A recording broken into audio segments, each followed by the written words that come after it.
And the last thing we need to do, to make sure we stay motivated, to make sure we stay positive and alive every single day, is we need to change our lives by changing our thinking, by becoming positive thinkers.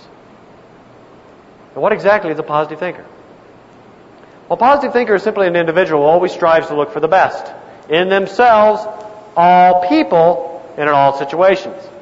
And by the law of attraction that like attracts like, if you look for the best, you'll find it. But if you look for the worst, as we've talked about, you'll find that too. And you'll bring that into your life.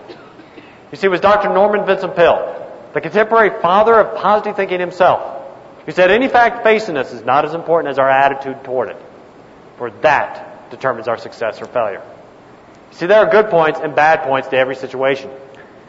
There are positives and negatives to every individual. And it is the positive thinker who looks for that best, finds it, and lives that best.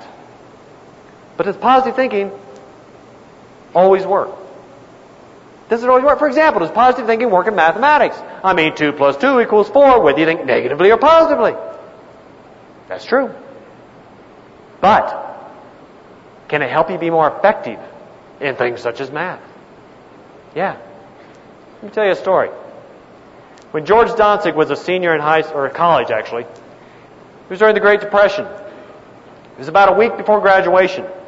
As you can imagine, it was a very depressed atmosphere on the college campus, because none of the seniors had jobs waiting for them. And they knew it would be the soup lines for them the very next week. But there was one possibility. The student who got the highest grade in the mathematics class would be given an assistant professorship and would stay on at the college. So George went home. He started asking himself some good questions. He asked, why not me?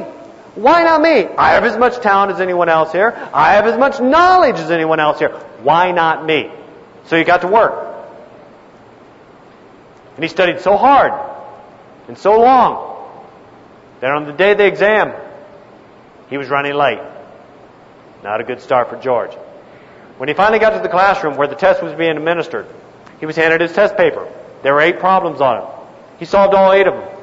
He then noticed that there were 2 more problems up on the board. And so he looked at the first one. He had no clue how to do that one. So he decided to skip that one. He'll come back to that one. He looked at the other one. That one was as complicated as the first one. And then the worst possible thing happened for George. The bell rang. And he wasn't done.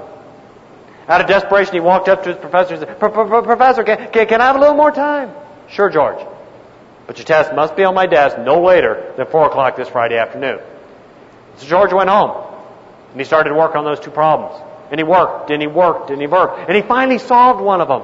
And he worked in the other one. And finally the seeds of the solution came out of that one, and he solved it too. Friday afternoon, he went to his office of his professor. The professor wasn't there, so he just laid the test paper on the desk and he went home. All day Saturday, George was so depressed. He knew somebody in the class would have answered all 10 problems correctly. He wasn't sure he had. Early Sunday morning, there was a knock at his door. It was his professor. His professor said, George, you made mathematics history. What do you mean, Professor? I don't understand. George, you were late for the exam, were you not? Oh, yeah, I'm sorry, Professor. No, George, don't worry about it. You see, George, you missed my introduction to the class. There were only 8 problems on the test, George. The 2 on the board weren't part of the test. I told the students what a joy it had been to teach them these past 4 years. And if they wanted to continue playing around with mathematics, that they could play around with the 2 classical, unsolved problems on the board. George, you solved them. Even Einstein couldn't solve these problems. And George, you have a job next week as my assistant professor.